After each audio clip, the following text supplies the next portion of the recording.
What up? What up? What up? What up?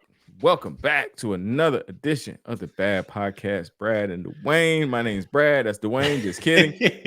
We're back, man. Another great episode. We're live right now in the Eager to Run Facebook group, Eager to Run Club. If you're not a part of the Eager to Run Club, what are you even doing? Like, if you ever took a step in your life, you need to join the Eager to Run Club. It is a free run club on Facebook.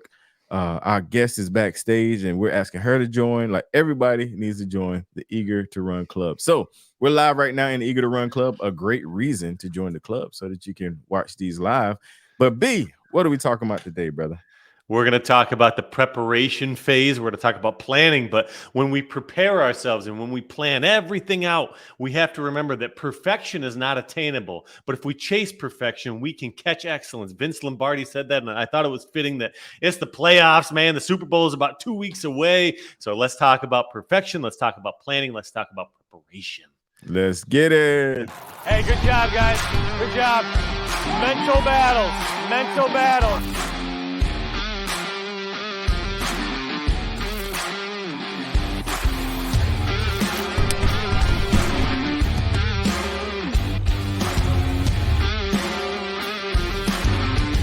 Hey, man. Eat man for life, baby.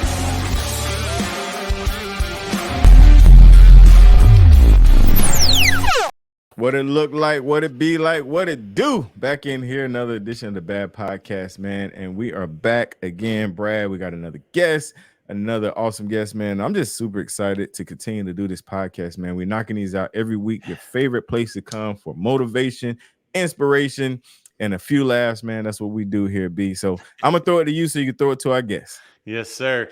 Author, runner, mental strength enthusiast, zebra lover. Elizabeth, I want you to introduce yourself. I want you to talk about yourself and tell our crowd who you are, what you are, all the things. Well, thank you so much for the introduction, and thank you so much for having me on today. So as you said, runner, author, and Instagram content creator. So I have been running for over 20 years now. I started right after I graduated in college in around 2001. I was a gym rat. I ran on the treadmill every day until I discovered the amazing world of outdoor road racing in 2005. I'm like, how didn't I know this any sooner? I was just stuck on a treadmill. I'm always trying to sort of race the other people in the gym around me. If somebody else was running on a treadmill faster, I would try to do that too. So I actually didn't really know much about like the whole 5K thing. So I got into doing outdoor running, started with a 10K, worked my way up to a half marathon. One of my friends roped me into a full marathon, which I never thought I'd be able to do. But it was one of those things, if she's doing it, I'll do it too. And then that was 2006 was my first marathon. So since then I've run, I think 33 marathons now, even more half marathons, probably over 100 5Ks, loads of 10Ks. And I just absolutely love running. And maybe even more than I love running is I love to talk about running and share my running and be creative about it, whether that's writing in my blog, writing my book, creating a video, using music to sort of tell a story, all of that. So I guess that's sort of like the high level view of who I am. Well, Dwayne shares a passion of running just like we do. And everybody that's listening knows that Dwayne is not a runner, but I was like, you know what? I think I need to leave this. Dwayne likes fitness. And that's where it ends. And I think Dwayne just needs to dip his toes in the water a little bit and dive into the run world. It's an addicting sport, man. It is addicting. And you talked about 2005, 2006 when you were opened up to the run world. I'll just do this real quick, and I'm going to be in and out. I graduated high school in 2006. I knew nothing about the run world. I was kind of like you, the gym rat type, and treadmill running wasn't for me. Road running certainly wasn't for me. I had no idea what a 5K was. I didn't know what a Tough Mudder was. I didn't know what a marathon was. But you give yourself a chance. You get out there, you try it, and a lot of times when you're just beginning, at least for me and a lot of the people that I've talked to, they lack that preparation phase, that blueprint, and you have to have a blueprint. And that's sort of what we're going to talk about today, because one of the messages that you portray on your Instagram is planning. You got to have some sort of a structure to your planning. Are you going for distance? Are you going for time? Are you doing hills? So let's talk about planning and what you use for preparation for an event. Sure. So I've tried a number of approaches over the years. So I started by my first marathon. I read the Jeff Galloway book, which adopts the run walk approach. And I read that book and I used his plans and I did the run walk approach for, I think, my first 5 or 6 marathons. And you can actually go pretty fast with it. Like I ended up going under 4 hours using the run walk approach. So that worked for me. And then when I decided, okay, now I've run a 350, so now I'm going to try to qualify for Boston, I moved on to the Fitzinger Douglas Advanced Marathoning book. So I read that and I was using the training plans in that. So I was very much of a book person and following those plans. And then after that, I trained with a group for a while. And then I got my own personal coach in 2014, so 10 years ago. And he was with Macmillan Running Company. His name is Andrew Limoncello, an Olympian, absolutely amazing person, totally transformed my running. I had hit a major plateau from about like 2009 to like 2014, to like a 5-year plateau. I started working with Coach Lemon, as I call him, and just totally transformed my running, taught me sort of a new way to train. And then after that, I got my own coaching certification through Greg McMillan and the Macmillan Running Company. And now I coach others and I self-coach, which I don't necessarily recommend self-coaching, because as runners, we just overdo everything. Like we need someone to hold us back, right? So that's sort of the danger you coaching, is that you tend to do too much. But I think I have enough experience to sort of know where that is. I have my husband to kind of keep me accountable if I've got some nagging injury. And I tried it for my first cycle just this past fall. And I ran my second fastest ever marathon, and I'm in excellent shape. So I think it's going well. I love the flexibility of being my own coach. And so I'm continuing with it. Nice. I'm gonna jump in right here because you really hit, like, it's almost like you listened to our episode 2 episodes ago. We had a run coach on, and he talked about, just the first thing we were really excited about was, having a coach, like somebody finding a coach, having a coach. Everybody needs a coach. Brad has a famous video clip that's circling the internet that's going viral about, everybody, Tom Brady has a coach, Dwayne The Rock Johnson has a coach. So we love that, and then when you talked about being a self-coach, and then you talked about being able to restrain yourself, because that's something that Coach Tucker talked about, like, not always going out and running, on the highest level. Some days you need to take it easy, some days you need to pull it back. And so it's spot on, and we're in the run group, so I know they're going to benefit from it, but it's spot on that you talk about just understanding training and just understanding you don't have to, no pain, no gain mentality and all of that, and just really learn how to just train your body. And so Brad tells you I'm not a runner. That is a fact, but I am competing currently for a bodybuilding competition. And so in that, I use the same method, where I'm not trying to curl the most I can curl. I'm trying to curl correct form. I'm trying to make sure I'm contracting the right muscles. I'm trying to make sure the right blood flow. And so just understanding, training isn't going all out, and it isn't like, just beating yourself up, like you said. It's super important, and we're glad you reiterated that. Yeah. And when you talk about self-coaching, I was a teacher for 10 years. I was in education for 10 years, phys ed teacher.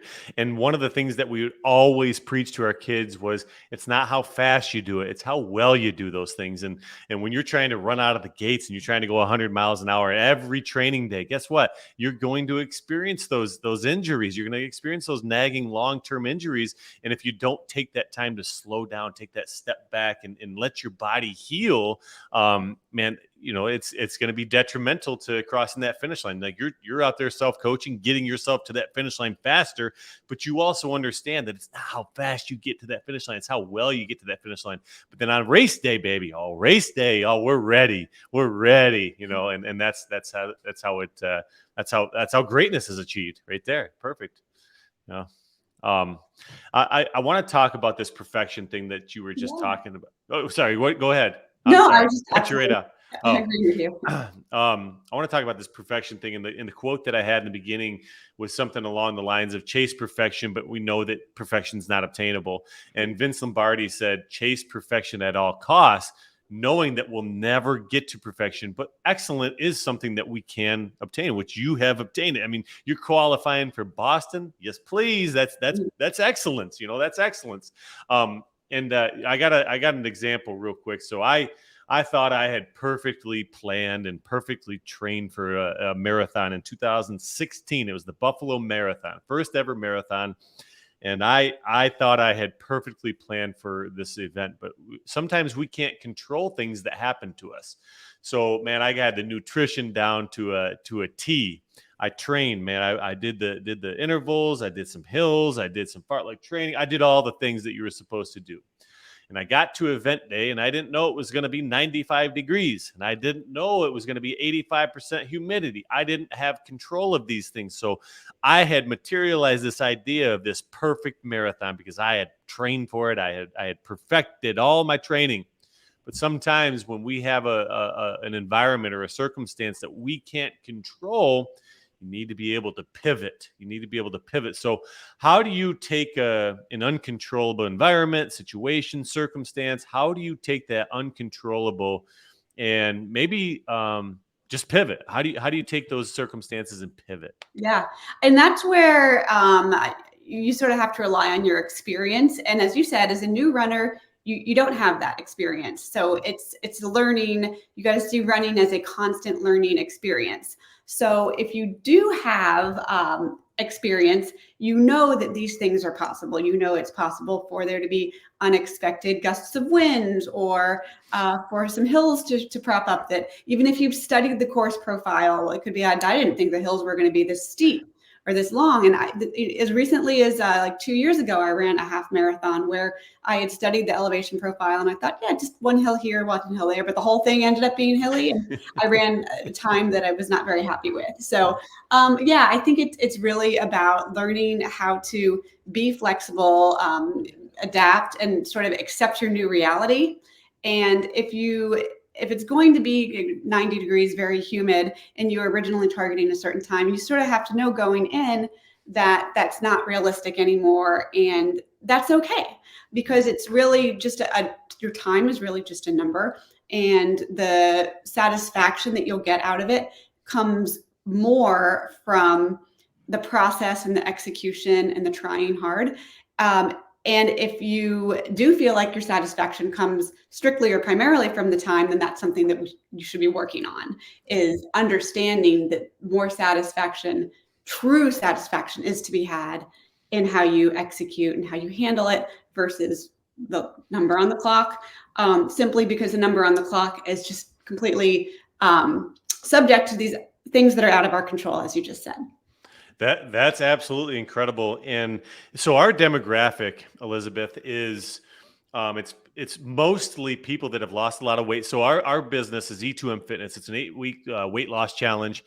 And a lot of our members in the Eager to Run Club are people that are, they just lost 50 pounds. They just lost 100 pounds. So when you talk about that time piece, that's not necessarily important to a lot of our clients, right? And I think, like, as advanced runners, so many times we're infatuated by what that timer says when we cross the finish line. But when you have to overcome adversity and when you have to overcome opposition like heat, or maybe it was too hilly or whatever the circumstance is, like you're trying to get to that finish line, you're accepting that new reality. I love what you're saying there, because when you're able to overcome that opposition, you didn't tuck your tail, you didn't quit, you didn't give up, you didn't surrender. Man, you went through the blemishes, you went through the imperfections, and you got yourself to that finish line despite everything that was going on around you. And I think that's a huge nugget that the clients and the members of the Eager to Run Club can take. Like, not everything's going to line up for you. The stars are not always going to align. man, you just got to do it and go for it. Especially for newer runners in your club. My sort of logic when I started, which seems completely logical, is that I'm going to do a race and then I'm going to go train for 4 to 6 weeks and do another one. And after that, the second one, that should be faster. And then I'm going to do it again. And so it should just, every time I do it, I'm going to train more, I'm going to get fitter. So it should just get faster and faster and faster. But that's a false belief. It seems logical on the surface. And the reality is, yes, you are getting fitter. Yes, you are getting faster. But using just that one number, that one race time, is really misleading, because the first time that you ran, it could have been a nice, beautiful day on a flat course, and everything went well. And then the second time could be, well, maybe you got a stomach cramp and there were hills. And even though you are fitter and you are in better shape, there were things that happened in that second race that didn't happen in the first. Yeah. Yeah. No, I couldn't agree any more with that. Dwayne, you got anything on that? Yeah, no, I mean, that's, again, it applies to so many other things, man. Just because, you don't PR, a lot of people, want their personal best or whatever, it don't mean you're not getting better. And I think that really speaks to what are we, week 5 when this dropped? That really speaks to week 5, man, because you might have snuck and got on the scale and it wasn't where you thought it was. It don't mean that you're not better. It don't mean that your body is not changing. It don't mean that you're not gaining muscle. All of those things are taking place. And then, speaking from a non-runner, but going back to an old episode, you talked about heels and stomach cramps, but even shoes, your shoes might be in a different condition than they were, the last time you ran a race. And that also is going to affect your output and what happens, man. So all of this is really good, man. I know the people are going to benefit from it, because like so many things, it applies to so many other aspects of life, so definitely love it. B, back to you. Yeah. Elizabeth, I want you to talk about training a little bit. We have a lot of people listening that maybe be a first time half marathon, first time, even 5K. And there's no even or just in a 5K, but Nope. They're just training for the first time. How do you attack training? Do you attack each level of distance the same? Do you introduce different things for different levels? How do you attack planning and preparation? Yeah, with these types of runs, there are definitely different types of training that you would do for a half marathon versus a 5K. With a half marathon, really the focus would be on endurance. And so getting that weekly long run is going to be key. So maybe starting out at like 7 miles on a Saturday, and then the next weekend 8, and then the weekend after that. Mind you, this is not every day, it's once a week. Every week you're taking that long run up a notch and you're building that endurance.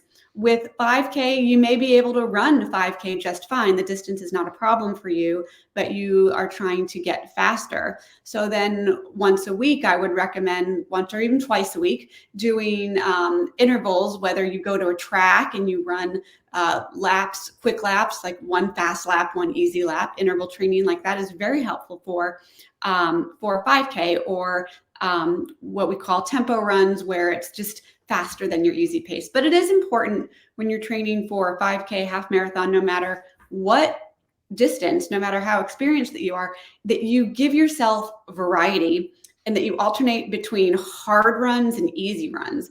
And that about 80% of the running should be easy. That will build your endurance, that will build your aerobic capacity.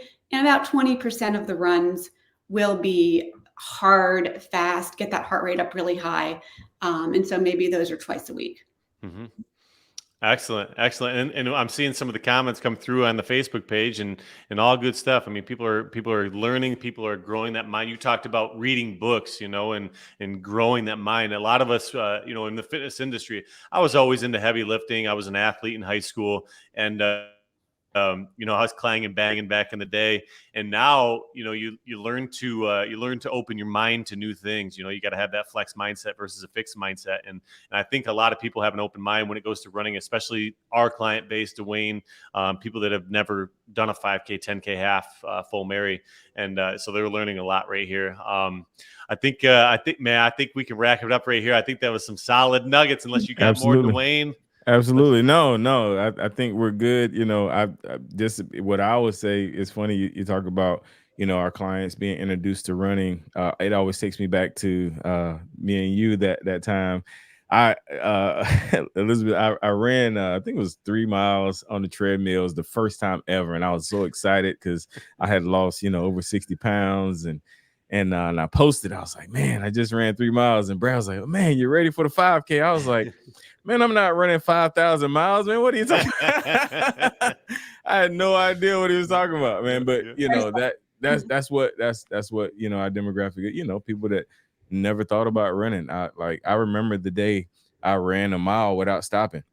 Never forget it. My old neighborhood, like it was a momentous moment. And I even recorded that day because even when I was fit and in school, like, I hated the mile. I was like, we got to do that. Like, I'm not doing that. But no, really good stuff.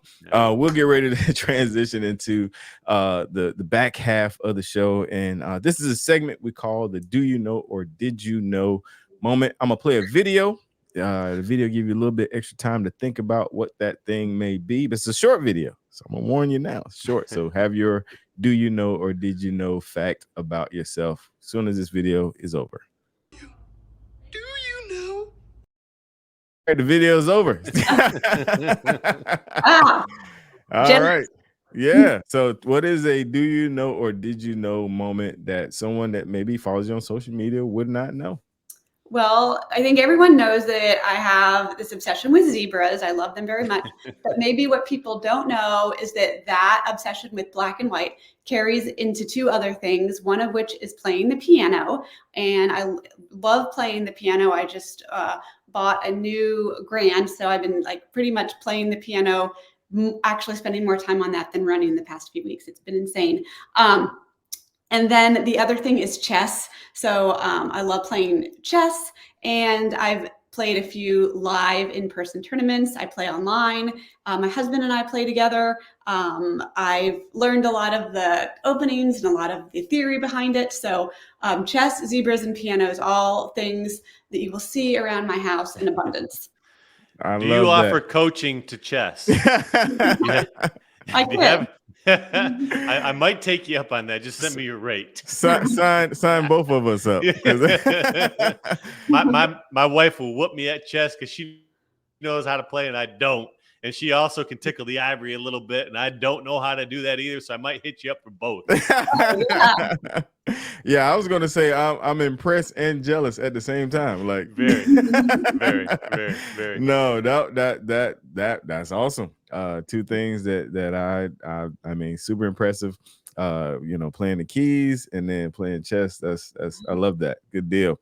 Well, listen, we appreciate you coming on our show. Super grateful you come on, take time. We don't take that for granted. When people take time out of a busy schedule, you could be playing the keys, you could be playing chess, you could be running, but you decide to jump on with these 2 knuckleheads, and we're super, super grateful, man. So as we get ready to close out, B, anything you want to say in closing, my brother? Ladies and gentlemen, boys and girls, we can always raise the bar, embrace your imperfections, because your flaws, your imperfections make you beautiful. Checkmate. Let's get it. Hey. Yeah.